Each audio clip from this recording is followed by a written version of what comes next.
bikin berita hoax itu kan dari sahabat polisi melaporkan dari sisi yang VN itu, terus dari perkumpulan mahasiswa Padang juga melaporkan.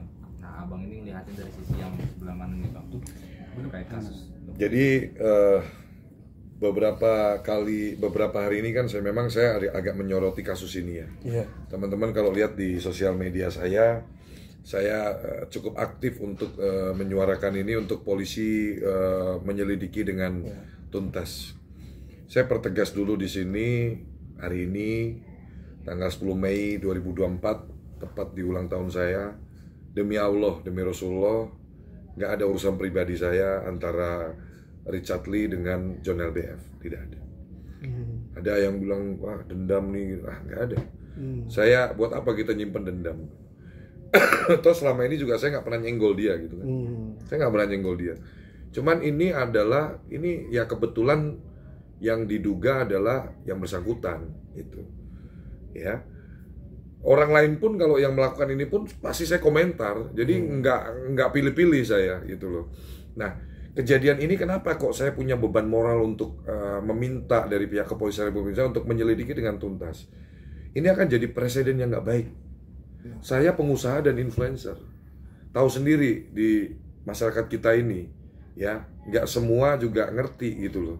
Oh ini yang seperti ini seperti ini, boleh contoh nih, nggak boleh contoh kan nggak bisa. Apalagi kalau sudah masuk ke ruang publik, media sosial ini kan siapapun bisa mengakses.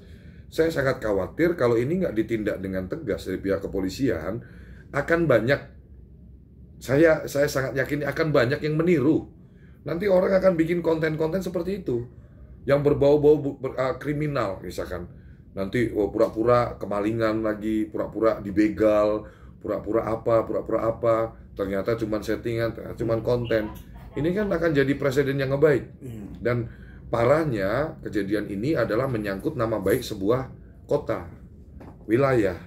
Ya, Kota Padang ini kan berdasarkan kan saya teman juga banyak di kepolisian gitu kan, kita juga banyak baca di literasi gitu kan. Padang ini kan termasuk kota yang dengan tingkat kriminalitas yang sangat rendah, ya jarang sedikit lah ya ada, tapi tidak kayak bukan tempat yang tidak nyaman dan aman untuk berinvestasi. Di Padang ini aman gitu loh. Nah dengan adanya kejadian itu kan secara tidak langsung akan berdampak untuk sebagai presiden yang kurang baik untuk Kota Padang. Ya, jadi kan, nah bayangin aja seorang oknum dokter klinik kecantikan yang sudah sangat populer, dikenal masyarakat, baru buka kliniknya belum beroperasional sudah kemalingan. Berarti kan ini tempat, berarti orang bisa menyimpulkan secara skeptis, kok Padang berarti nggak aman dong. Ya dong, ini klinik belum dibuka loh. Kok bisa kebobolan, barang hilang. Bahkan yang bersangkutan, oknum dokter klinik kecantikan, dia sendiri yang menyampaikan ke ruang publik melalui postingannya dia. Wah, saya ada kejadian nggak mengenakan nih, klinikku yang baru dibuka, gini-gini, kemalingan. Ayo tolong yang mungkin ada yang tahu pelakunya, kasih tahu saya kasih, mak, gini loh. Ini banyak nilai, banyak pelajaran negatif yang sudah bagikan. Yang pertama nih, ya diduga menyebarkan berita bohong, dan diduga jadi ribut kan, sekarang ada demo-demo kan di sana. Jadi jadi nggak berpikir dulu untuk sebelum membuat konten sebelumnya, ini dampaknya apa, implikasinya apa, untuk dari konten ini akan berdampak baik apa buruk. Harusnya kan melalui riset di meetingin dulu gitu loh, ya. Jadi kan dia ngumumin, kenapa kalau memang ada tindakan kriminal pencurian itu, kenapa you nggak lapor polisi? You harusnya kan, kita sebagai influencer ini kita punya beban loh, punya kewajiban yang tidak tertulis hukumnya. Tapi itu harus dipahami oleh orang-orang yang sudah dikenal banyak orang, bahwa Anda sebagai influencer itu harus harus memberi contoh yang baik. Itu. Nah, kamu sebagai public figure, kalau memang klinikmu itu kemalingan, lapor polisi, itu yang benar. Bukan bikin sayembara. Kenapa Anda bikin sayembara? Anda nggak percaya sama aparat hukum kita. Kan kita mikirnya seperti itu. Terus yang kedua, malah bikin sayembara. Ini kan nggak baik sama sekali. Loh, namanya kamu kalau kemalingan ya lapor polisi. gitu. Bukan seperti itu. Dan saya yakin ini kecolongan ya, kecolongan dengan kebablasan melakukan itu, sehingga dampaknya itu nggak dipertimbangkan. Dan kita lihat fakta di lapangan kan memang masyarakat Padang marah loh, mahasiswa sampai demo. Ya harusnya sih memang Kepolisian Republik Indonesia, saya John LBF meminta, saya punya hak untuk meminta kepada polisi untuk memproses, karena saya warga negara Indonesia. Saya lahir di Indonesia, saya besar di Indonesia, dan saya punya usaha juga di Indonesia. Supaya ini tidak jadi presiden buruk untuk masyarakat kita, harus ada tindakan tegas dari Kepolisian Republik Indonesia untuk menyelidiki ya dan menindaklanjutin perkara ini sampai tuntas, sehingga publik pun tercerahkan. Oh, ini nggak boleh loh kamu buat lagi. Sudah ada contohnya nih, yang buat kayak begini diproses oleh pihak kepolisian. Tapi kalau nggak diproses, ya saya yakin akan banyak orang meniru konten-konten yang seperti itu. Ya, itu yang saya sangat sesalkan sih. Bang, tapi pengacara Dr. Richard Lee, Bang Hotman, menyebut bahwa konten itu hanya hiburan dan tidak bisa dikenakan pasal atau pidana. Ya kalau saya pribadi ya, di mana-mana yang namanya PH dan mungkin juga beliau sebagai partner bisnisnya ya, kita melihatnya ya itu sah-sah aja. Kalau yang namanya PH-nya, yang namanya partnernya dia membela kan, itu kan kewajiban. Dan itu kita bisa maklumi kalau masyarakat, oh ya wajar lah, kamu kan PH-nya, kamu kuasa hukum partner bisnisnya. Ya malah kalau nggak dibela, kalau beliau nggak bela kan kalian malah juga bingung, loh kamu PH-nya kok nggak belain gitu. Tapi saya punya kesimpulan seperti ini, ya kembali lagi, kalau yang disampaikan PH-nya itu belum, tidak harus menimbulkan huru-hara, keributan di mana, kan sudah ada beritanya, sudah ada ribut loh di Padang, sudah ada demo loh, apakah itu gerakan massa, ya kan?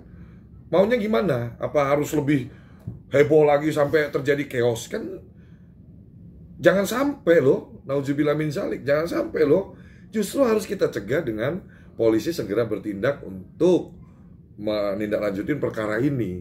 Ini kan mungkin masih demo-demo dari mahasiswa, yang nggak menutup kemungkinan kan ke depan seperti saya tetap berharap masyarakat Padang tetap kondusif, tidak anarkis, ya tetap kita percayakan semuanya ke pihak kepolisian. Saya mengimbau masyarakat Padang, percayalah pada Polri, percayalah pada polisi. Polisi pasti akan, dan buktinya kan memang lagi diproses. Kemarin kan kalau nggak salah Selasa itu kan dipanggil ya, Selasa dipanggil, cuman katanya yang saya dengar nggak datang gitu kan, nggak tahu datang apa nggak. Tapi yang saya baca-baca di berita nggak datang kan. Saya berharap sih kooperatif sih ya. Kalau ada panggilan dari polisi jangan diabaikan, tetap datang supaya ada bisa klarifikasi, supaya ada titik terang dan lain-lain. Nah kalau untuk terkait pengacaranya yang bersangkutan ya memang kewajiban beliau membela. Tapi kan kembali lagi, yang menentukan itu kan bukan pengacara. Yang menentukan itu masuk atau tidak kan bukan kuasa hukum. Di sini tuh ada institusi Polri loh. Ya, Polri, kejaksaan, hakim nanti yang akan menilai dan menyelidiki, menyidiki segala macam sampai nanti terang benderang. Jadi